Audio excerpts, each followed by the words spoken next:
हाँ जी आ जाओ भी शेरो लाइव जरा फिर करिए गलबात आप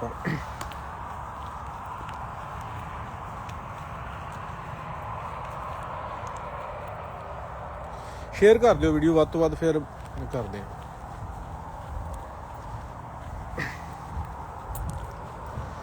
आंदा रह गई लक ते लीर पंजाबियां दी, कला शेर नहीं चिखा दे विच सड़िया, सड़ गई विच तकदीर पंजाबियां दी।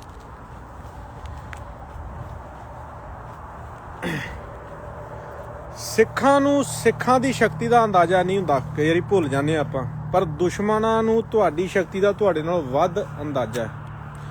अजे सिख नहीं सन सारे समझे भी दीप सिद्धू कित्थों बोलदा ते की गल करदा, पर एजेंसियां नूं सरकारां नूं हुकूमतां नूं तुहाडे दुश्मनां नूं पता सी।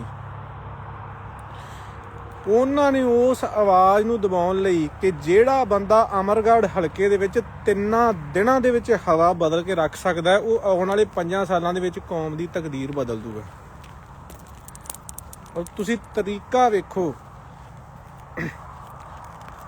एक्सीडेंट कीता कित्थे है, जित्थों दीप सिद्धू ने आज़ादी दा बीज जिहड़ा सी ना, आज़ादी दा बूटा लाया सी, अज दी पीढ़ी दे विच, इस सदी दे विच 21वीं सदी दे विच जिथे उन्हें मुड़ वो दीप सरजीत कीता सी, दीप सिद्धू ने आज़ादी वाला, उत्थे मार के तुहानू जलील कीता गया। सिखो तुहानू जलील कीता गया है, तुहानू सानू जलील कीता गया भी इत्थों उठे सो ना, इत्थे मारिया है। एक लैसन टीच करन दी कोशिश कीती है सिखां नू, एक सबक सिखाउण दी तुहानू कोशिश कीती है कि साडे नाल अड़ोगे तो तुहाडे नाल आ करांगे। ਇਹ ਤਰੀਕੇ ਹੁੰਦੇ ਆ ਹਕੂਮਤਾਂ ਦੇ, ਸਰਕਾਰਾਂ ਦੇ, ਜਿਵੇਂ ਉਹ ਪੁਰਾਣੇ ਸਮੇਂ 'ਚ ਕਹਿੰਦੇ ਸੀ ਨਾ ਔਰੰਗਜ਼ੇਬ ਸ਼ਾਹੀ ਰਾਜ ਚੱਲ ਰਿਹਾ ਹੈ, ਇਹ ਔਰੰਗਜ਼ੇਬ ਸ਼ਾਹੀ ਰਾਜ ਨੂੰ ਵੀ ਮਾਤ ਪਾਈ ਜਾ ਰਹੀ ਹੈ। ਆਉਣ ਵਾਲਾ ਸਮਾਂ ਸਿੱਖਾਂ ਵਾਸਤੇ ਬਹੁਤ ਭਿਆਨਕ ਹੈ। ਹਿੰਦੁਸਤਾਨ ਦੇ ਵਿੱਚ ਅਸੀਂ ਬਾਹਰ ਬੈਠੇ ਹਾਂ, ਸਾਨੂੰ ਹੋ ਸਕਦਾ ਲੱਖ ਬੰਦਾ ਕੋਈ ਕਵੇ ਕਿ ਭਗੌੜੇ ਨੇ ਜਾਂ ਕੁਛ ਆ, ਕੋਈ ਨਹੀਂ। ਸਮਾਂ ਆਉਂਦਾ ਸੀ ਪੁਰਾਣੇ ਸਮੇਂ ਦੇ ਵਿੱਚ ਵੀ ਸਿੰਘ ਬੀਕਾਨੇਰ ਜਾ ਕੇ ਨਹੀਂ ਉੱਥੇ ਸ਼ਿਸ਼ਤ ਲੈ ਕੇ ਬਹਿੰਦੇ ਰਹੇ। ਸਮਾਂ ਆਏਗਾ ਸਿਹਰਾ ਲਾ ਕੇ ਆਵਾਂਗੇ ਤੇ ਇਹਨਾਂ ਦੀ ਫਿਰ ਗੱਲ ਗੰਦੀ ਮੂੰਹੋਂ ਨਿਕਲ ਜਾਣੀ ਵੀ ਇੱਥੋਂ ਵੇਖਿਓ ਬਣਾਉਂਦੇ ਕੀ। ਪੰਜਾਬ ਵਾਲੇ ਸਿੱਖ ਮੇਰੇ ਵੀਰ ਲਾਮਬੰਦ ਹੋਵੋ, ਤੁਹਾਡੇ ਲਈ ਸਾਡੇ ਲਈ ਕੋਈ ਸਮਾਂ ਕੋਈ ਬਹੁਤ ਜ਼ਿਆਦਾ ਸ਼ਾਂਤੀਮਈ ਵਾਲਾ ਬਹੁਤੇ ਲੰਮੇ ਸਮੇਂ ਲਈ ਰਹਿ ਨਹੀਂ ਗਿਆ। ਸਿੱਖਾਂ ਨੂੰ ਮਰਨਾ ਪੈਣਾ, ਮੈਨੂੰ ਤੁਹਾਨੂੰ ਸਾਨੂੰ ਉਸ ਮੁਕਾਮ ਤੇ ਪਹੁੰਚਣ ਲਈ ਮਰਨਾ ਪੈਣਾ ਹੈ। ਕੋਈ ਰਾਹ ਨਹੀਂ ਜੇ ਸਾਡੇ ਕੋਲ। ਇਹ ਮੋਮੋ ਠਗਣੀਆਂ ਗੱਲਾਂ ਕਿ ਸ਼ਾਂਤਮਈ ਇੱਕ ਡੈਮੋਕ੍ਰੇਟ ਵੇ ਨਾਲ ਇਹ ਬਿਲਕੁਲ ਕੁਛ ਨਹੀਂ ਜੀ ਹਾਸਲ ਹੋਣਾ। ਮਰਨਾ ਪੈਣਾ, ਸੀਸ ਤਲੀ ਤੇ ਰੱਖ ਲਓ, ਤੁਹਾਨੂੰ ਸਾਨੂੰ ਮਰਨਾ ਪੈਣਾ। ਪਰਿਵਾਰ ਮੇਰਾ ਵੀ ਪੰਜਾਬ 'ਚ ਰਹਿੰਦਾ ਹੈ, ਮਾਤਾ ਪਿਤਾ ਉੱਥੇ ਨੇ, ਹੋ ਸਕਦਾ ਸਵੇਰੇ ਫੜ ਕੇ ਮਾਰ ਦੇਣ ਤੇ ਮਾਰਦੇ ਨੇ ਤੇ ਮਾਰ ਦੇਣ, ਕੱਲ੍ਹ ਮਾਰਦੇ ਅੱਜ ਮਾਰਨ। ਪਹਿਲਾਂ ਨਹੀਂ ਮਾਰੇ, ਜਿਹੜੀਆਂ ਪਹਿਲਾਂ ਮਾਰੀਆਂ ਨੇ ਮਾਵਾਂ ਉਹ ਸਾਡੀਆਂ ਮਾਵਾਂ ਨਹੀਂ ਸੀ, ਪਿਓ ਨਹੀਂ ਸੀ। ਕੱਲ੍ਹ ਮਾਰਦੇ ਅੱਜ ਮਾਰਨ ਮੇਰੇ ਮਾਂ ਪਿਓ ਨੂੰ। ਸਮਾਂ ਆਏਗਾ ਆ ਜਿਹੜਾ ਖਾਲਸਾ ਜਿਹਨੂੰ ਕਹਿੰਦੇ ਨਾ ਵੀ ਸ਼ਾਇਦ ਦਲੀਲ ਕਰਤਾ, ਅੱਜ ਇਹਨਾਂ ਦੀਆਂ ਰਗਾਂ ਦੇ ਵਿੱਚ ਅੰਗੂਠਾ ਦੇ ਕੇ ਤੇ ਜਿਵੇਂ ਪੁਰਾਣੇ ਸਮੇਂ ਦੇ ਵਿੱਚ ਖਾਲਸਾ ਘੋੜਿਆਂ ਦੀਆਂ ਕਾਠੀਆਂ ਤੇ ਚੜ੍ਹ ਕੇ ਤੇ ਛੋਲੇ ਚੱਬ ਚੱਬ ਕੇ ਭੁੱਖੇ ਢਿੱਡ ਤੇ ਰਾਜ ਵਸੂਲਦਾ ਰਿਹਾ। ਰਾਜ ਇਹਨਾਂ ਕੋਲੋਂ ਲਵਾਂਗੇ ਜ਼ਰੂਰ ਵਾਪਸ। ਮਰਨਾ ਪੈਣਾ, ਇਹ ਮਰਜ਼ੀ ਤੁਹਾਡੀ ਤੇ ਸਾਡੀ ਆ ਕਿ ਸੀਸ ਤਲੀ ਤੇ ਰੱਖ ਕੇ ਜੁਝਾਰੂਆਂ ਵਾਂਗੂ ਜੂਝ ਕੇ ਮਰਨਾ ਕਿ ਚੱਡਿਆਂ 'ਚ ਪੂਛਾਂ ਲੈ ਕੇ ਤੇ ਇਹਨਾਂ ਦੀ ਦੱਸੀ ਮੌਤ ਮਰਨਾ। ਮਰਨਾ ਪੈਣਾ, ਭਾਵੇਂ ਆਪਣੀ ਮਰਜ਼ੀ ਦੇ ਨਾਲ ਮਰੀਏ, ਰਾਹ ਚੁਣ ਕੇ ਜੁਝਾਰੂਆਂ ਵਾਂਗੂ ਜੂਝ ਕੇ, ਨਹੀਂ ਤੇ ਹਾਕਮ ਤੁਹਾਨੂੰ ਹਿੰਦੁਸਤਾਨ ਦੇ ਦੱਸਣਗੇ ਵੀ ਕਦੋਂ ਕਿੱਥੇ ਤੇ ਕਿਵੇਂ ਮਾਰਨਾ। ਇਹ ਪਰਨ ਕਰ ਲਓ ਆਪਣੇ ਮਨਾਂ ਦੇ ਵਿੱਚ ਕਿ ਖਾਲਿਸਤਾਨ ਦੇ ਟੀਚੇ ਤੋਂ ਉਰਾਂ ਨਹੀਂ ਆਪਾਂ ਕਿਤੇ ਰੋਕਦੇ। ਹੁਣ ਇੱਕ ਇੱਕ ਕਤਰਾ ਖੂਨ ਦਾ ਬਹਾ ਦਿਆਂਗੇ, ਖਾਲਿਸਤਾਨ ਦੇ ਟੀਚੇ ਤੋਂ ਉਰਾਂ ਨਹੀਂ ਕਿਤੇ ਰੋਕਦੇ। ਇਹ ਭੁੱਲ ਜੋ ਗੱਲਾਂ। ਤੁਸੀਂ ਕਹਿੰਦੇ ਹੋ ਡੈਮੋਕ੍ਰੇਟ ਵੇ ਦੇ ਨਾਲ, ਸ਼ਾਂਤੀਮਈ ਤਰੀਕੇ ਨਾਲ। ਜੇ ਤੁਸੀਂ ਸ਼ਾਂਤੀਮਈ ਤਰੀਕੇ ਦੇ ਨਾਲ ਹਾਮੀ, ਸ਼ਾਂਤੀ ਦੇ ਹਾਮੀ, ਸ਼ਾਂਤੀਮਈ ਤਰੀਕੇ ਦੇ ਨਾਲ ਆਜ਼ਾਦੀ ਦੀ ਗੱਲ ਕਰਦੇ ਹੋ ਨਾ, ਤੇ ਆਪਾਂ ਇਹ ਸਾਬਤ ਕਰਨਾ ਚਾਹੁੰਦੇ ਹਾਂ ਕਿ ਸੰਤ ਜਰਨੈਲ ਸਿੰਘ ਖਾਲਸਾ ਭਿੰਡਰਾਂ ਵਾਲੇ ਤੇ ਉਹਨਾਂ ਦੇ ਨਾਮ ਤੇ ਹੋਰ ਜਿੰਨੇ ਵੀ ਸੂਰਮੇ ਹਥਿਆਰ ਚੁੱਕ ਕੇ ਸ਼ਹਾਦਤ ਦਾ ਵਾਟਾ ਛੱਕ ਕੇ ਗਏ ਨੇ, ਉਹ ਬੇਵਕੂਫ ਸਨ ਤੇ ਅਸੀਂ ਸਿਆਣੇ ਆ। ਉਹਨਾਂ ਨੂੰ ਨਹੀਂ ਸੀ ਪਤਾ ਡੈਮੋਕ੍ਰੇਟ ਵੇ ਨੇ ਤੇ ਉਹਨਾਂ ਨੂੰ ਕੁਝ ਦਿੱਤਾ ਨਹੀਂ, ਤਾਂ ਹੀ ਤੇ ਉਹਨਾਂ ਨੂੰ ਹਥਿਆਰ ਚੁੱਕਣੇ ਪਏ ਨੇ। ਜਦੋਂ ਸੰਤਾਂ ਨੇ ਇਹ ਗੱਲ ਕਹਿ ਦਿੱਤੀ ਕਿ ਜੇ ਆਰਮੀ ਦਰਬਾਰ ਸਾਹਿਬ ਦੇ ਵਿੱਚ ਆ ਗਈ ਤੇ ਉਸ ਤੋਂ ਬਾਅਦ 50 ਲੱਖ ਸਿਰ ਵੀ ਖਾਲਸੇ ਨੂੰ ਦੇਣੇ ਪੈ ਜਾਣ ਸਿੱਖਾਂ ਨੂੰ, ਤੇ ਉਹ ਦੇ ਕੇ ਵੀ ਖਾਲਿਸਤਾਨ ਲੈਣਾ ਪੈ ਜੇ, ਤੇ ਇਸ ਸੌਦੇ ਨੂੰ ਕੋਈ ਮਹਿੰਗਾ ਨਾ ਸਮਝਿਓ। ਤੇ ਆਰਮੀ ਆ ਗਈ, ਆਪਣੇ ਸਾਹਮਣੇ ਪੇਪਰ PhD ਦਾ ਪਿਆ ਹੈ, ਆਪਾਂ ਫਿਰ PhD ਦਾ ਪੇਪਰ ਦੇਣ ਦੀ ਬਜਾਏ ਉਦੋਂ ਉਲਟ ਜਾ ਕੇ ਤੇ ਪਹਿਲੀ ਦੂਜੀ ਜਮਾਤ 'ਚ ਬੈਠੇ ਆ। ਆਪਾਂ ਕਿੱਡੇ ਕੁ ਸਿਆਣੇ ਆ ਬਈ ਓਏ। ਆਪਾਂ ਨੂੰ ਕੋਈ ਸ਼ਰਮ, ਕੋਈ ਹਜਾ ਕੋਈ ਹੈ, ਕੋਈ ਲੱਥੀ, ਕੋਈ ਚੜੀ, ਕੋਈ ਰਹਿ ਗਈ, ਕੋਈ ਅਣਖ ਨਾਮ ਦੀ ਕੋਈ ਚੀਜ਼ ਹੈਗੀ ਹੈ? ਫਿਰ ਉਹਨਾਂ ਹੀ ਗੱਲਾਂ ਤੇ ਸਿਮਟ ਜਾਂਦੇ ਆ, ਕੱਲੇ ਕਿਸਾਨੀ ਬਿੱਲਾਂ ਤੇ। ਜੇ ਕਿਸਾਨੀ ਬਿੱਲ ਕੱਲੇ ਸਾਡਾ ਰੌਲਾ ਨਹੀਂ ਸੀ, ਸਾਡਾ ਰੌਲਾ ਸਿੱਖੀ ਸੀ। ਕਿਸਾਨੀ ਬਿੱਲ ਸਾਨੂੰ ਚਮੜੀਆਂ ਬਿਮਾਰੀਆਂ ਦਾ ਇੱਕ ਲੱਛਣ ਸੀ। ਲੱਛਣਾਂ ਦੇ ਇਲਾਜ ਨਹੀਂ ਕਰੀਦੇ, ਬਿਮਾਰੀਆਂ ਦੇ ਇਲਾਜ ਕਰੀਦੇ ਨੇ। ਕਿਸਾਨੀ ਬਿੱਲ ਤੇ ਇਹ ਵਾਪਸ ਕਰਕੇ ਗਏ ਨੇ। ਕਿਸਾਨੀ ਬਿੱਲਾਂ ਦੀ ਛੱਡਿਆ ਸਭ ਕੁਝ ਸਾਨੂੰ ਗੋਡੇ ਦੇ ਕੇ ਦੇਖ ਜਾਂਦੇ ਜੇ ਆਪਾਂ ਉਸ ਦਿਨ ਤੁਰ ਪੈਂਦੇ। ਪਰ ਆਪਾਂ ਘਬਰਾ ਕਾਮਰੇਡਾਂ ਦੇ ਪਿੱਛੇ ਲੱਗੇ ਤੇ ਇਹ ਹੈ ਉਹ ਹੈ। ਚੱਡਿਆਂ 'ਚ ਲੈ ਕੇ ਪੂਛਾਂ ਜਨਾਨੀਆਂ ਤੇ ਮਾਵਾਂ ਦੀਆਂ ਬੁੱਕਲਾਂ ਦੇ ਵਿੱਚ ਬਹਿ ਕੇ ਸੰਘਰਸ਼ ਨਹੀਂ ਲੜੇ ਜਾਂਦੇ। ਨਿੱਤਰ ਕੇ ਮੈਦਾਨ ਦੇ ਵਿੱਚ ਆਉਣਾ ਪੈਣਾ ਹੈ। ਜਿਹੜਾ ਬੰਦਾ ਤੇ ਕਹਿੰਦਾ ਨਾ ਵੀ ਮੇਰੀਆਂ ਲੱਤਾਂ ਦੇ ਵਿਚਾਲੇ ਦੋਹਾਂ 'ਚ ਕੁਝ ਲੱਗਾ ਹੈ, ਉਹ ਤੇ ਆਏ ਮੈਦਾਨ ਦੇ ਵਿੱਚ। ਤੇ ਜਿੰਨੇ ਕੱਲ ਨੂੰ ਜਾ ਕੇ ਫੇਰ ਭੱਜ ਜਾਣਾ ਮੈਦਾਨ ਦੇ ਵਿੱਚੋਂ ਤੇ ਹੌਸਲਾ ਆਪਣਾ ਵੀ ਤੋੜੇਗਾ, ਗਿਣਤੀ ਘਟਾਏਗਾ ਸਾਡੀ ਤੇ ਬਾਕੀਆਂ ਦਾ ਵੀ ਜ਼ਰੂਰਤ ਤੋੜੇਗਾ, ਉਹ ਅੱਜ ਹੀ ਜਾ ਕੇ ਤੇ ਆਪਣੇ ਖੋਡਿਆਂ ਦੇ ਵਿੱਚ ਵੜ ਜਾਵੇ। ਤੇ ਜਿਹੜਾ ਕੋਈ ਕਹਿੰਦਾ ਮੈਂ ਅਣਖੀਲੀ ਮਾਂ ਦੀ ਕੁੱਖ 'ਚੋਂ ਜਨਮ ਲਿਆ ਤੇ ਡੋਕੇ ਚੁੰਗੇ ਨੇ ਮਾਂ ਦੇ, ਉਹ ਨਿੱਤਰ ਕੇ ਮੈਦਾਨ ਦੇ ਵਿੱਚ ਆਇਓ ਜੇ। ਇਸ ਤੋਂ ਬਾਅਦ ਦੀਪ ਸਿੱਧੂ ਨੂੰ ਕੀ ਲੋੜ ਸੀ ਵੀ ਤੁਹਾਡੇ ਕਰਕੇ ਸ਼ਹਾਦਤਾਂ ਦੇਣ ਦੀ? ਜਿਹੜੇ ਅਜੇ ਵੀ ਕੋਈ ਇੱਕਾ ਦੁੱਕਾ ਮਤ ਸੋਚੋ, ਜਿਵੇਂ ਕਿ ਢਿੱਲੀ ਮੱਠੀ ਗੱਲ ਕਰਕੇ ਤੁਸੀਂ ਕਹਿ ਦੋਗੇ ਵੀ ਅਸੀਂ ਅਜੇ ਫੇਰ ਡੈਮੋਕ੍ਰੇਟ ਵੇ ਦੇ ਨਾਲ ਤੇ ਇਹ ਹੈ ਉਹ ਹੈ ਉਰਾ ਪਰਾ। ਦੀਪ ਸਿੱਧੂ ਨੂੰ ਕੀ ਲੋੜ ਸੀ ਬਈ ਆਪਣਾ ਆਪ ਨਿਸ਼ਾਵਰ ਕਰਨ ਦੀ? ਅਗਲਾ ਪੌਰਸ਼ਾਂ ਫੂਰਸ਼ਾਂ ਗੱਡੀਆਂ ਦੇ ਵਿੱਚ ਘੁੰਮਦਾ ਸੀਗਾ, ਵੈਲ ਸੈਟਲ ਸੀ, ਸਭ ਕੁਝ ਸੀ। ਘਰਾਂ ਦੇ ਵਿੱਚ ਵੜ ਕੇ ਨਾ ਬਹਿ ਜਿਓ ਜੇ ਸਿੱਖੋ। ਘਰਾਂ ਦੇ ਵਿੱਚ ਵੜ ਕੇ ਨਹੀਂ ਆਪਾਂ ਬਹਿਣਾ। ਇੰਨੇ ਸਾਲ ਹੋ ਗਏ ਨੇ ਇਹ ਗੱਲ ਮੈਨੂੰ ਵੇਖਦਿਆਂ, ਸਾਨੂੰ ਸਾਰਿਆਂ ਨੂੰ ਵੇਖਦਿਆਂ। ਜਦੋਂ ਕੋਈ ਗੱਲ ਉੱਠਦੀ ਹੈ 2-4-10 ਦਿਨ ਰੌਲਾ ਰਹਿੰਦਾ, ਉਦੋਂ ਬਾਅਦ ਆਪਾਂ ਫਿਰ ਭੁੱਲ ਵਿਸਰ ਜਾਂਦੇ ਆ। ਐਡੀ ਸ਼ਾਰਟ ਟਰਮ ਮੈਮਰੀ ਯਾਰ ਸਾਡੀ, ਐਡੀ ਸ਼ਾਰਟ ਟਰਮ ਮੈਮਰੀ। ਇਤਿਹਾਸ ਦੀ ਪੜ੍ਹੀ ਜਾਂਦੇ ਆ, ਸਾਹਿਬਜ਼ਾਦਿਆਂ ਦਾ, ਬਾਬੇ ਦੀਪ ਸਿੰਘ ਦਾ, ਉਹ ਪੜ੍ਹ ਕੇ ਉਹਨੂੰ ਬਸ ਉੱਥੇ ਤੱਕ ਉਹਨੂੰ ਪੂਜਣ ਤੱਕ ਰੱਖਿਆ। ਉਹ ਸਾਹਿਬਜ਼ਾਦੇ ਬਾਬਾ ਦੀਪ ਸਿੰਘ ਗੁਰੂ ਮਹਾਰਾਜ ਸਾਨੂੰ ਉਸ ਰਾਹ ਤੇ ਚੱਲਣ ਲਈ ਦੱਸ ਕੇ ਗਏ ਨੇ। ਉਹ ਇਹ ਨਹੀਂ ਸੀ ਕਹਿ ਗਏ ਵੀ ਸਾਡੇ ਵੱਲੋਂ ਸਾਡੀਆਂ ਗੱਲਾਂ ਸੁਣਾਇਆ ਕਰਿਆ ਲੋਕਾਂ ਨੂੰ, ਬੱਚਿਆਂ ਨੂੰ। ਭਗਤ ਸਿੰਘ ਜੰਮੇ, ਸਰਾਭਾ ਜੰਮੇ ਤੇ ਜੰਮੇ ਪਰ ਗਵਾਂਢੀਆਂ ਦੇ ਘਰ। ਇਸ ਬਿਰਤੀ ਦੇ ਵਿੱਚੋਂ ਨਿਕਲਣਾ ਪੈਣਾ, ਮਰਨਾ ਤੁਹਾਨੂੰ ਤੇ ਸਾਨੂੰ ਪੈਣਾ। ਸਮਾਂ ਆਏਗਾ ਜੇ ਕਿਤੇ ਇਹੋ ਜਿਹਾ ਸੰਘਰਸ਼ ਉੱਠਦਾ ਹੈ, ਗੁਰੂ ਮਹਾਰਾਜ ਕਿਰਪਾ ਕਰਨ, ਤੁਹਾਡੇ ਤੋਂ ਪਹਿਲਾਂ ਅੱਗੇ ਸੀਸ ਤਲੀ ਤੇ ਰੱਖ ਕੇ ਮਰਾਂਗੇ। ਤੇ ਜੇ ਨਾ ਆਪਣੀ ਗੱਲ ਤੋਂ ਭੱਜੇ ਤੇ ਤੁਸੀਂ ਸਾਨੂੰ ਮਾਰ ਦਿਓ ਜੇ। ਦੂਜੀ ਗੱਲ, ਜਿਹੜੇ ਪੰਜਾਬ ਦਾ ਜਿੰਨਾ ਗੈਂਗਸਟਰ ਲਾਣਾ, ਮੈਂ ਸਾਰਿਆਂ ਨੂੰ, ਅਸੀਂ ਸੁੱਖੇ ਕਾਲਵੇ ਨਾਲ ਸੰਬੰਧਿਤ ਹਾਂ, ਸਾਡੇ ਵਿਰੋਧੀ ਧੜੇ ਵੀ ਨੇ, ਚਲੋ ਜਿਨ੍ਹਾਂ ਨੇ ਅੱਗੇ ਲੱਖ ਕੀਤਾ ਉਹ ਮਾਰੇ ਵੀ ਗਏ ਆ ਜਿਵੇਂ ਵੀ ਆ। ਪਰ ਜੇ ਪੰਥ ਦੀ ਗੱਲ ਆ, ਆਓ ਇਕੱਠੇ ਹੋਈਏ, ਆਪਾਂ ਇੱਕ ਸੰਤਰੇ ਵਾਂਗ ਚੱਲੀਏ। ਇਹਨਾਂ ਛੋਟੀਆਂ ਮੋਟੀਆਂ ਗੱਲਾਂ ਨੂੰ ਛੱਡ ਦਿਓ। ਸਰਕਾਰਾਂ ਤੇ ਚਾਹੁੰਦੀਆਂ ਨੇ ਖੱਬਾ ਹੱਥ ਸੱਜੇ ਨੂੰ ਤੇ ਸੱਜਾ ਖੱਬੇ ਨੂੰ ਧੋਈ ਜਾਏ, ਆਪਸ 'ਚ ਲੜ ਕੇ ਮਰਨ। ਜਵਾਨੀ ਦੀ ਜਿਹੜੀ ਐਨਰਜੀ ਆ ਇਹ ਆਪਸ 'ਚ ਨਿਕਲ ਜਾਵੇ।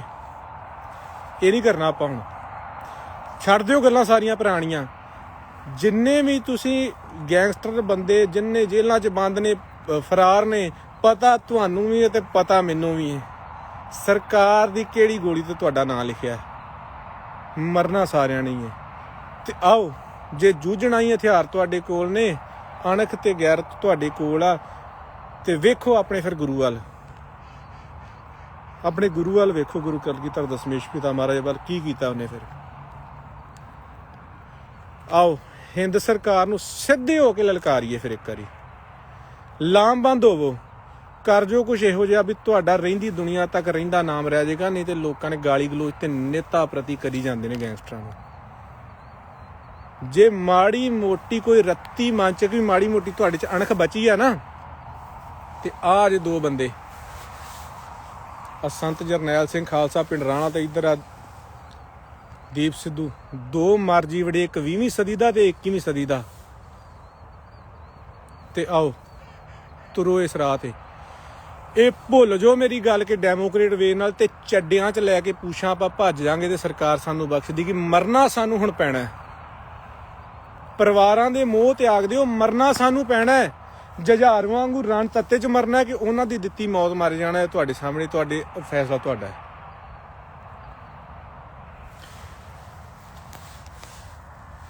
एक्सीडेंट दीयां गल्लां ने, ਇੰਨੀਆਂ ਗੱਲਾਂ ਨੇ ਜਿਹੜੀਆਂ ਸ਼ੱਕ ਦੇ ਵਿੱਚ ਨੇ। ਆਪਾਂ ਉਹਨਾਂ ਬਾਰੇ ਸੋਚ ਹੀ ਨਹੀਂ ਰਹੇ, ਸੋਚਣਾ ਹੀ ਨਹੀਂ ਚਾਹੁੰਦੇ।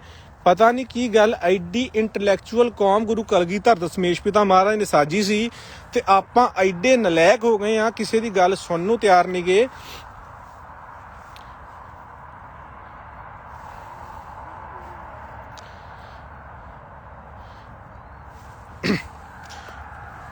ਸਵਾਲ ਕਿ ਉਹਦੇ ਤੇ ਸਰਕਾਰ ਕਹਿੰਦੀ ਉਹਨੇ ਸ਼ਰਾਬ ਪੀਤੀ ਸੀ ਤੇ ਵਿੱਚੋਂ ਆਪਣੇ ਬੰਦੇ ਕਈ ਅਖੇ ਜਿਹੜੇ ਢਿੱਲੇ ਮੱਠੇ ਆ ਨਾ, ਉਹ ਆਖੇ ਵੀ ਲੱਗੀ ਜਾਂਦੇ ਨੇ। ਉਹ ਤੇਜ਼ ਗੱਡੀ ਚਲਾਉਂਦਾ ਸੀ।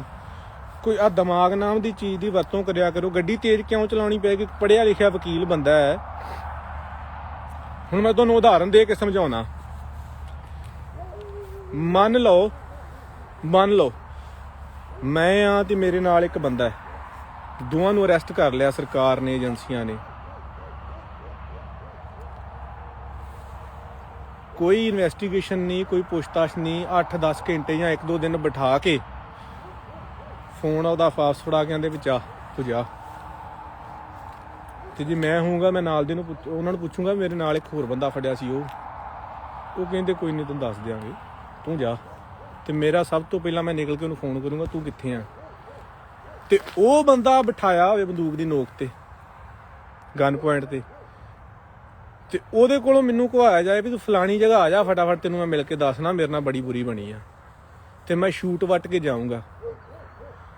ਤੇ ਕਿਤੇ ਲੱਗਦਾ ਨਹੀਂ ਵੀ ਦੀਪ ਸਿੱਧੂ ਨਾਲ ਵੀ ਇਦਾਂ ਦਾ ਹੋਇਆ ਸਕਦਾ ਵੀ ਸ਼ੂਟ ਵੱਟ ਕੇ ਗਿਆ ਤੇ ਸੈਂਟਰ ਲੇਨ ਦੇ ਵਿੱਚ ਉਹ ਆ 5 ਲੇਨਾਂ ਨੇ ਔਰ ਉਹ ਡਰਾਈਵਰ ਸਾਈਡ ਵਿੱਚ ਮਾਰ ਰਿਹਾ। ਕਿਉਂ? ਉਹਦੀ ਸੱਜੀ ਸਾਈਡ ਪਹਿਲਾਂ ਹੀ ਬਲੌਕ ਕਰ ਦਿੱਤੀ ਗਈ ਹੋਊਗੀ, ਉਹਨੇ ਲੈਫਟ ਮੋੜਿਆ। ਔਰ ਜਿਹੜਾ ਟਰੱਕ ਵਾਲਾ ਵਾ, ਇਹੋ ਜਿਹੇ ਬੰਦੇ ਪ੍ਰੋਫੈਸ਼ਨਲ ਲਿਆਏ ਜਾਂਦੇ ਆ, ਉਹਨੂੰ ਪਤਾ ਹੀ ਨਹੀਂ ਹੋਣਾ ਵੀ ਮੈਂ ਮਾਰਨ ਕਿਹਨੂੰ ਲੱਗਾ। ਕੋਈ 8-10 ਲੱਖ 50 ਲੱਖ ਜਿੰਨਾ ਵੀ ਸਰਕਾਰਾਂ ਕੋਲ ਬਹੁਤ ਪੈਸਾ, ਕਰੋੜ ਵੀ ਦੇ ਦਿੱਤਾ ਹੋਊਗਾ। ਕੋਈ ਖਿੱਚ ਕੇ ਬ੍ਰੇਕਾਂ ਲਾਉਣੀਆਂ ਨੇ। ਔਰ ਆਹ ਹੁਣ ਆ ਗਈ ਗੱਲ ਕਿ ਸ਼ਰਾਬ ਦੀ ਬੋਤਲ, ਮੈਂ ਪਹਿਲਾਂ ਤੁਹਾਨੂੰ ਉਸੇ ਵੇਲੇ ਕਹਿ ਦਿੱਤਾ ਸੀ ਇਹਨਾਂ ਨੇ ਕਹਿਣਾ ਡਰੱਗ ਲੱਭਿਆ ਅੰਦਰੋਂ।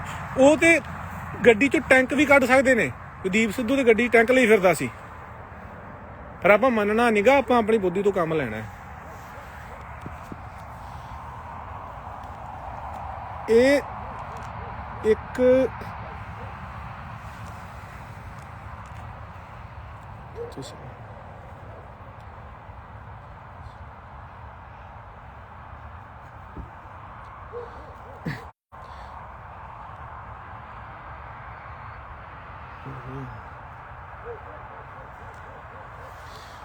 ਤੇ ਇੱਕ ਹੁਣ ਡਰਾਮਾ ਨਵਾਂ ਇਹਨਾਂ ਨੇ ਸਿਰਜਿਆ, ਵਿੱਚ ਫੋਨ ਆ ਜਾਂਦੇ ਆ।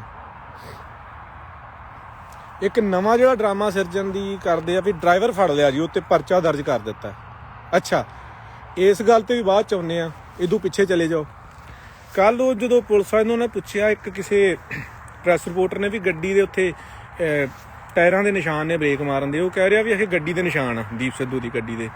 ਯਾਰ ਸਕੋਰਪੀਓ ਨੂੰ ਡਬਲ ਟਾਇਰ ਪਿਛਲੇ ਪਾਸੇ ਕਦੋਂ ਦੇ ਆਉਣ ਲੱਗ ਪਏ ਨੇ ਯਾਰ। ਉਹ ਟਰੱਕ ਦੇ ਨਿਸ਼ਾਨ ਨੇ, ਅੰਨਿਆਂ ਨੂੰ ਉੱਥੇ ਦਿਸਣ ਡਏ ਨੇ ਵੀ 2-2 ਟਾਇਰ ਦੋਵੇਂ ਪਾਸੇ ਨੇ, ਖਿੱਚ ਕੇ ਬ੍ਰੇਕ ਲਾਈ ਦੇ। ਸਕੋਰਪੀਓ ਨੂੰ ਤਾਂ ਸਿੰਗਲ ਟਾਇਰ ਆਉਂਦੇ ਨੇ ਅਜੇ ਤੱਕ। ਫਿਰ ਉਹਨਾਂ ਨੇ ਕਿਹਾ ਵੀ ਹੋਰ ਇੱਥੇ ਕੋਈ ਡਰੱਗ ਡਰੂਗ ਨਹੀਂ ਆਉਂਦਾ ਜਾਂ ਕੋਈ ਚੀਜ਼, ਉਹਨਾਂ ਕਹਿੰਦਾ ਆਹੋ ਅਲਕੋਹਲ ਸ਼ਰਾਬ ਲੱਭੀ ਆ, ਪਾਰਸ਼ਲੀ ਪੀਤੀ ਸੀ। ਇੱਕ ਤੁਹਾਨੂੰ ਹੋਰ ਦੱਸਦੇ ਆ, ਮੈਨੂੰ ਨਹੀਂ ਪਤਾ ਵੀ ਉਹ ਜਿਹੜੀ ਕੁੜੀ ਸੀ ਵੀ ਉਹਦੇ ਨਾਲ ਕਿਤੇ ਉਹਦੇ ਸੰਬੰਧ ਕਿੰਨੇ ਸੂਖਮ ਸਣ ਜਾਂ ਨਹੀਂ, ਕਿੰਨੀ ਕੁ ਬਣਦੀ ਸੀ ਜਾਂ ਕਿਸ ਹਿਸਾਬ ਨਾਲ ਕੀ ਚੱਲ ਰਿਹਾ ਸੀ। ਉਹ 100% ਏਜੰਸੀਆਂ ਦੇ ਨਾਲ ਸੀ ਜਾਂ 50% ਸੀ ਜਾਂ ਅਖੀਰੇ 10% ਤੇ ਰਲਾਈ ਗਈ ਕੁੜੀ ਨਾਲ, ਜਾਂ ਵਰਤ ਲਿਆ ਗਿਆ ਉਹਨੂੰ ਦਬਾਅ ਬਣਾ ਕੇ। ਹੋ ਸਕਦਾ ਬਿਆਨ ਆ ਜਾਵੇ ਕੁੜੀ ਦਾ 1-2 ਦਿਨਾਂ ਦੇ ਵਿੱਚ ਦਬਾਅ ਹੇਠ ਵੀ, ਜਾਂ ਕਿਸੇ ਸਾਜ਼ਿਸ਼ ਦੇ ਨਾਲ ਸੰਬੰਧ ਹੋ ਸਕਦਾ ਵੀ ਉਹ ਕਹਿ ਦੇਵੇ ਕਿ ਹਾਂ ਮੈਂ ਤੇ ਦੀਪ ਸਿੱਧੂ 1-2 ਦਿਨਾਂ ਤੋਂ ਬਹੁਤ ਜ਼ਿਆਦਾ ਡਰੱਗ ਕਰ ਰਹੇ ਸੀ। ਹੋ ਸਕਦਾ ਉਹ ਕਹਿ ਦੇਵੇ ਕਿ ਦੀਪ ਦੀ ਉਹ ਟਰੱਕ ਵਾਲੇ ਨਾਲ ਕਿਸੇ ਗੱਲੋਂ ਕੋਈ ਹੋ ਗਈ ਲਾਗਤਬਾਜ਼ੀ, ਦੀਪ ਟਰੱਕ ਤੋਂ ਅੱਗੇ ਭਜਾ ਕੇ ਗੱਡੀ ਕੱਢਣਾ ਚਾਹੁੰਦਾ ਸੀ, ਜਾਂ ਉਹ ਕਹਿ ਦੇਵੇ ਕਿ ਹਾਂ ਦੀਪ ਥੋੜੇ ਡਰੰਕ ਸੀ, ਜਾਂ ਕੋਈ ਵੀ ਬਹਾਨਾ ਪਾ ਕੇ ਕਹਿ ਦੇਵੇ ਕਿ ਆਹੋ ਸਾਡੀ ਗਲਤੀ ਤਾਂ ਹੈ ਸੀ। ਇਕਬਾਲੀਆ ਬਿਆਨ ਦਵਾ ਦੇਣੇ, ਬਹੁਤ ਕੁਛ ਹੋਣਾ। ਪਰ ਇਹ ਗੱਲ ਤੁਸੀਂ ਬੋਟਮ ਲਾਈਨ ਜਿਹੜੀ ਆ ਆਪਣੇ ਦਿਲਾਂ ਤੇ ਲਿਖ ਲਓ। ਹੋ ਸਕਦਾ ਐਗਜ਼ੈਕਟ 100% ਸਟੋਰੀ ਆਪਾਂ ਨੂੰ ਕਦੀ ਪਤਾ ਨਾ ਲੱਗੇ, ਪਰ ਇਹ ਚੇਤਾ ਰੱਖ ਲਿਓ ਇਹ ਹੈਗਾ ਕਤਲ ਹੀ ਹੈ, ਇਹ ਹੈਗਾ ਕਤਲ ਆ। ਸਾਨੂੰ ਗੱਲ ਸਪਸ਼ਟ ਹੋਵੇ ਨਾ ਹੋਵੇ, ਇਹ ਆਪ ਮਨਾਂ 'ਚ ਵਸਾ ਲਓ, ਆਪਦੇ ਆਪ ਦੀਵੇ ਵਾਂਗੂ ਲੋ ਕਰ ਦਿਓ, ਆਸੇ ਪਾਸੇ ਲੋਕਾਂ ਨੂੰ ਦੱਸ ਦਿਓ ਵੀ ਹੈ ਕਤਲ ਹੀ ਆ, ਗੱਲ ਸਪਸ਼ਟ ਹੋਵੇ ਨਾ ਹੋਵੇ, ठीक है ना। आंदा तांग में दुश्मन भी थे, पुष्प पे हबीब भी, तीर पहला किसने मारा, ये कहानी फिर कभी ये गल फिर अं करांगे, भावें डिटेल सानू लभे ना लभे, ये साडी नॉलेज का जिन्ना करने अपना चला रहे हैं, पर यह है एक कतल आ। बाकी लगे हुए हैं तुसी सारे बिल्कुल जेडे बिल्कुल अजकल दे मुंडे आ, तुसीं बहुत ज़्यादा तेज सारा स्टडी करो, असीं भी लगे हुए हैं। जिन्नी गल होर भी आऊगी उन्नी लैके आवांगे, क्योंकि इहदे विच अजे परतां खुलणियां ने, कोई गल 100% अजे कही नहीं जा सकती, बट सारियां चीज़ां शक्की ने। और ये स्पष्ट भी एक कतल आ, हुकूमत वालों बिल्कुल प्री प्लान तरीके नाल कीता गया कतल आ। एक मैं बेनती होर करनी है, आ मेरी स्क्रीन रिकॉर्ड करके ना पहुँचा दिओ कुत्तियां बिल्लियां तक, स्क्रीन रिकॉर्डिंग ऑन कर लो ते आ कुत्तियां बिल्लियां नचारां तक पहुँचा दिओ, ਜਿਹੜੇ ਨਾਲ ਕੋਈ ਖਲੋਤੇ ਨੇ ਜਾਂ ਕੋਈ ਪੋਸਟਾਂ ਪਾਈਆਂ ਨੇ ਜਿਨ੍ਹਾਂ ਦੀਪ ਦੇ ਹੱਕ 'ਚ ਜਾਂ ਜਿਹੜੇ ਆਏ ਨੇ। ਚੰਗੀ ਗੱਲ ਵੀ ਆ, ਜਿਹੜੇ ਸ਼ੋਅ ਖਾੜੇ ਲਾਉਂਦੇ ਫਿਰਦੇ ਆ ਨਾ, ਜਿਹੜੇ ਖਾੜੇ ਲਾਉਂਦੇ ਫਿਰਦੇ ਆ, ਰਿਕਾਰਡ ਕਰ ਲਓ ਸਕਰੀਨ, ਜਿਹੜੇ ਕਲਾਕਾਰ ਨਚਾਰ ਖਾੜੇ ਲਾਉਂਦੇ ਫਿਰਦੇ ਆ ਇਹਨਾਂ ਦਿਨਾਂ ਦੇ ਵਿੱਚ, ਭਾਵੇਂ ਉਹ ਕੋਈ ਸਪਸ਼ਟੀਕਰਨ ਦੇ ਦੇਣ,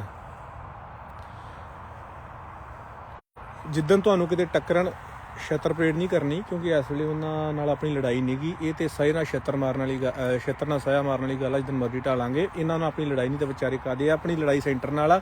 ਜਿੱਦਣ ਵੀ ਕਿਤੇ ਤੁਹਾਨੂੰ ਇਹ ਕਲਾਕਾਰ ਮਿਲ ਜਾਣ, ਛੱਤਰ ਪਤੰਗ ਨਹੀਂ ਇਹਨਾਂ ਨੂੰ ਕਰਨਾ।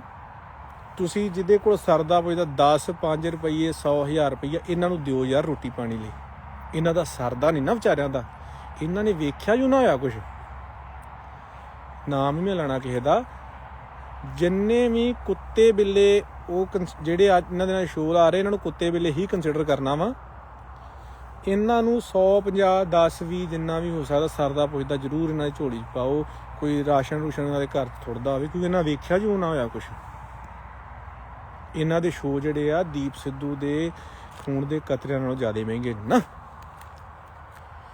ਸੋ ਖੈਰ ਕੱਲ੍ਹ ਨੂੰ ਫੇਰ ਲਾਈਵ ਹੋਵਾਂਗੇ। ਅੱਜ ਵੀ ਇਹ ਸੀਗਾ ਮੈਂ ਸ਼ਾਮੀ ਲਾਈਵ ਹੋਣਾ ਸੀ, ਮੈਨੂੰ ਸੀ ਡੇ ਲਾਈਟ ਦੇ ਵਿੱਚ ਵੀ ਨਾਲੇ ਹੋ ਜਾਈਏ, ਅਤੇ ਇੱਕ ਉਦੋਂ ਸੀਗਾ ਟਾਈਮ ਸੀਗਾ ਵੀ ਪ੍ਰੋਪਰ ਸਾਰਿਆਂ ਨਾਲ ਗੱਲਬਾਤ ਹੋ ਜਾਂਦੀ ਹੈ, ਲੋਕ ਜਾਗਦੇ ਵੀ ਹੁੰਦੇ ਇੱਧਰ ਕੈਨੇਡਾ ਬਾਕੀ ਹੋਰ ਵੀ, ਬਟ ਸੀਗਾ ਕੁਛ ਗੱਲਾਂ ਅਜੇ ਅੜੀਆਂ ਸੀ, ਉਹ ਕਲੀਅਰ ਨਹੀਂ ਸੀ ਹੁੰਦੀਆਂ ਪਈਆਂ, ਉਹ ਜਿੰਨਾ ਗੋਇਆ ਕਰਕੇ ਲਿਆਏ ਆ। ਅਤੇ ਕੋਈ ਨਹੀਂ, ਤਗੜੇ ਰਹੋ। ਦੀਪ ਸਿੱਧੂ ਐਜ਼ ਆ ਇੱਕ ਪਰਸਨ ਸਾਡੇ ਭਰਾ ਗਏ ਦਾ ਦੁੱਖ ਆ, ਪਰ ਅਸੀਂ ਡੋਲੇ ਨਹੀਂ ਗੇ। ਦੀਪ ਤੇ ਇਹਨਾਂ ਨੂੰ ਘਰ ਘਰ ਪੈਦਾ ਕਰਕੇ ਵਿਖਾ ਜਾਵਾਂਗੇ। ਤੁਸੀਂ ਵੇਖਿਓ ਸੇ ਬਣਦਾ ਕਿ ਬੈਕਫਾਇਰ ਕਰਦੀ, ਵੇਖਿਓ ਏਜੰਸੀਆਂ ਤੇ ਕਿਵੇਂ ਗੱਲ। ਆਪਾਂ ਖੜ ਗਏ ਹਾਂ 6 ਜੂਨ ਦੇ ਉੱਤੇ, ਇਹ ਵੀ ਗੱਲ ਇੱਕ ਰੱਖ ਲਿਓ। 6 ਜੂਨ 1984 ਵਾਲੇ ਹਾਲਾਤ ਤੇ ਖੜੇ ਆ, ਜਿਵੇਂ ਸੰਤਾਂ ਨੂੰ ਉਹਨਾਂ ਨੇ ਸ਼ਹੀਦ ਕੀਤਾ ਸੀ, ਵੀ ਗੱਲ ਮਲੀਆ ਮੇਟ ਐਨ ਕਰ ਦਿੱਤਾ, ਨਿਸਤਾ ਨਮੂਦ ਕਰ ਦਿੱਤਾ। ਪਰ 6 ਜੂਨ ਤੋਂ ਬਾਅਦ ਸੰਤਾਂ ਦਾ ਆਵਾਜ਼ ਇੱਕੋ ਦਮ ਲੋਕਾਂ ਦੇ ਮਨਾਂ ਦੇ ਵਿੱਚ ਆਇਆ ਸੀ। ਇਹ ਸਾਡੀ ਪਤਾ ਨਹੀਂ ਖੂਬੀ ਆ ਸਿੱਖ ਕੌਮ ਦੀ, ਪਤਾ ਨਹੀਂ ਨਲਾਇਕੀ ਆ। ਅਸੀਂ ਜਿਉਂਦੇ ਦਾ ਮੁੱਲ ਪਾਉਂਦੇ ਨਹੀਂ, ਪਰ ਗਏ ਤੋਂ ਬਾਅਦ ਅਸੀਂ ਆਪਣਾ ਆਪ ਉਹਦੇ ਤੋਂ ਉਦੋਂ ਵੱਧ ਅੱਗੇ ਹੋ ਕੇ ਕਤਰਾ ਕਤਰਾ ਖੂਨ ਦਾ ਵਹਾ ਦਿੰਦੇ ਹਾਂ। ਤੇ ਇਸੇ ਤਰ੍ਹਾਂ ਹੁਣ ਦੀਪ ਸਿੱਧੂ ਦੇ ਨਾਲ ਇਹ ਜਿਹੜਾ ਜਨ ਸੈਲਾਬ ਹੁਣ ਪੈਦਾ ਹੋਣਾ, ਭਾਵੇਂ ਹੁਣ ਹੋ ਜੇ ਸਵੇਰੇ ਹੋ ਜੇ 6 ਮਹੀਨਿਆਂ ਨੂੰ, ਇਹ ਗੱਲ ਜਾਂਦੀ ਵੇਖਿਓ ਕਿਵੇਂ। ਏਜੰਸੀਆਂ ਨੇ ਇਸ ਵਾਰੀ ਕੋਸ਼ਿਸ਼ ਕੀਤੀ ਸੀ ਵੀ ਸੰਤ ਜਰਨੈਲ ਸਿੰਘ ਖਾਲਸਾ ਭਿੰਡਰਾਂ ਵਾਲਿਆਂ ਵਾਂਗੂ ਨਾ ਮਾਰੀਏ ਇਹਨੂੰ, ਲੋਕੀ ਜਾਗ ਜਾਣਗੇ, ਇਹਨੂੰ ਹਾਦਸਾ ਬਣਾ ਕੇ ਵਿਖਾਈਏ। ਪਰ ਇੱਕ ਗੱਲ ਇਹ 'ਚੋਂ ਜਿਹੜੀ ਨਿਕਲ ਕੇ ਆਈ ਆ ਕਿ 99% ਤੱਕ ਸਿੱਖ ਜਿਹੜੇ ਨੇ ਉਹ ਇਸ ਗੱਲ ਨੂੰ ਸਮਝ ਗਏ ਨੇ ਵੀ ਕਤਲ ਆ, ਉਹ ਨਹੀਂ ਭਰਮਾਏ ਜਾਂਦੇ ਹੁਣ। ਪਰ ਇੱਥੋਂ ਵੇਖਿਓ ਬੈਕਫਾਇਰ ਕਰਦੀ ਕਿਵੇਂ ਗੱਲ ਹੁਣ ਏਜੰਸੀਆਂ ਦੇ ਉੱਤੇ, ਹਕੂਮਤਾਂ ਦੇ ਉੱਤੇ ਬੈਕਫਾਇਰ ਤੁਸੀਂ ਵੇਖਿਓ। ਇਸ ਤੋਂ ਬਾਅਦ ਕਿਵੇਂ ਹੁੰਦਾ ਕਿ ਇਸ ਦਿਨ ਤੋਂ ਕੱਲ੍ਹ ਤੋਂ ਬਾਅਦ ਜਿਹੜਾ ਕੋਈ ਵਿਰੋਧ ਕਾਫੀ ਹੱਦ ਤੱਕ ਠੱਲਿਆ, ਵੀ ਲੋਕਾਂ ਉਹਨੇ ਜਿਹੜਾ ਆਪਣਾ ਐਨ ਮਤਲਬ ਆਪਣਾ ਰੱਤ ਡੋਲ ਕੇ ਜਿਹੜਾ ਇਸ ਸੰਘਰਸ਼ ਨੂੰ ਪੋਲਿਸ਼ ਕੀਤਾ ਵਾ ਨਾ, ਜਿਹੜੀ ਇੱਕ ਸੇਧ ਦੇਣ ਲਈ, ਉਹ ਮਤਲਬ ਕਿ ਜਿਹੜਾ ਨੈਕਸਟ ਲੈਵਲ ਆ। ਕਿਉਂਕਿ ਇਹ ਸਿਸਟਮ ਦੀਪ ਸਿੱਧੂ ਦਾ ਜਨਮ, ਜੋ ਮੈਨੂੰ ਲੱਗਦਾ ਕਾਦਰ ਦੀ ਕੁਦਰਤ ਆ, ਜਦੋਂ ਲੋੜ ਪੈਣ ਤੇ ਗੁਰੂ ਪੰਜਵੇਂ ਪਾਤਸ਼ਾਹ ਨੇ ਆਪਣਾ ਆਪਾ ਕੁਰਬਾਨ ਕਰਕੇ ਕੌਮ ਨੂੰ ਜਗਾਇਆ ਸੀ, ਨੌਵੇਂ ਪਾਤਸ਼ਾਹ ਨੇ ਕੁਰਬਾਨੀ ਦਿੱਤੀ, ਤੇ 2015 ਦੇ ਵਿੱਚ ਸਾਹਿਬ ਸ੍ਰੀ ਗੁਰੂ ਗ੍ਰੰਥ ਸਾਹਿਬ ਮਹਾਰਾਜ ਨੇ ਆਪਣੇ ਅੰਗ ਪੜਵਾ ਕੇ ਆਪਣੀ ਕੁਰਬਾਨੀ ਦਿੱਤੀ। ਕਿਸੇ ਦੇ ਵਿੱਚ ਕੋਈ ਜ਼ੁਰਤ ਹੈ ਕਿ ਜਿਹਦੇ ਹੁਕਮ ਦੇ ਨਾਲ ਦੁਨੀਆ ਚੱਲਦੀ ਆ, ਉਹਦੇ ਹੁਕਮ ਤੋਂ ਬਿਨਾਂ ਕਿਤੇ ਪੱਤਾ ਨਹੀਂ ਹਿਲਦਾ, ਉਹਦੀ ਕੋਈ ਬੇਅਦਬੀ ਕਰ ਜੇ, ਅੰਗ ਪਾੜ ਜੇ, ਆਪਦੀ ਸ਼ਹਾਦਤ ਦਿੱਤੀ ਸਾਹਿਬ ਸ੍ਰੀ ਗੁਰੂ ਗ੍ਰੰਥ ਸਾਹਿਬ ਮਹਾਰਾਜ ਨੇ। ਇਸੇ ਤਰ੍ਹਾਂ ਹੀ ਦੀਪ ਸਿੱਧੂ ਦਾ ਜਨਮ ਹੀ ਇਸ ਦਿਨ ਲਈ ਮਰਨ ਲਈ ਪ੍ਰਮਾਤਮਾ ਨੇ ਕਰਾਇਆ ਸੀ। ਉਹ ਇੱਕ ਚਿੰਨ੍ਹ ਪੈਦਾ ਕਰਨ ਆਇਆ ਸੀ ਤੁਹਾਡੇ ਸਾਡੇ 'ਚ। ਗੁਰੂ ਨੇ ਆਪਣਾ ਫਰਜ਼ ਨਿਭਾਤਾ, ਦੀਪ ਸਿੱਧੂ ਨੇ ਨਿਭਾਤਾ। ਅਗਲੀ ਗੱਲ ਹੁਣ ਤੁਹਾਡੇ ਤੇ ਮੇਰੇ ਤੇ ਆ। ਹੁਣ ਲੱਗੂਗਾ ਪਤਾ ਗੱਲ ਕਿੱਧਰ ਨੂੰ ਜਾਂਦੀ ਹੈ। ਤੇ ਆਹ ਲਾ ਦਿਓ ਸਟੀਕਰ ਸਟੂਕਰ ਜਿਹੜੇ ਗੱਡੀਆਂ ਤੇ ਲਾਈ ਫਿਰਦੇ ਹੋ ਨਾ ਕਲਾਕਾਰਾਂ ਦੇ, ਮੈਂ ਹੈਰਾਨ ਆ ਉਹਨਾਂ ਦੀ ਮੱਤ ਤੋਂ, ਜਿਹੜੇ ਕਲਾਕਾਰਾਂ ਦੀਆਂ ਫੋਟੋਆਂ ਲਾਈ ਫਿਰਦੇ ਆ। ਕੀ ਇਹਨਾਂ ਨੇ ਤੁਹਾਨੂੰ ਦੇਣਾ?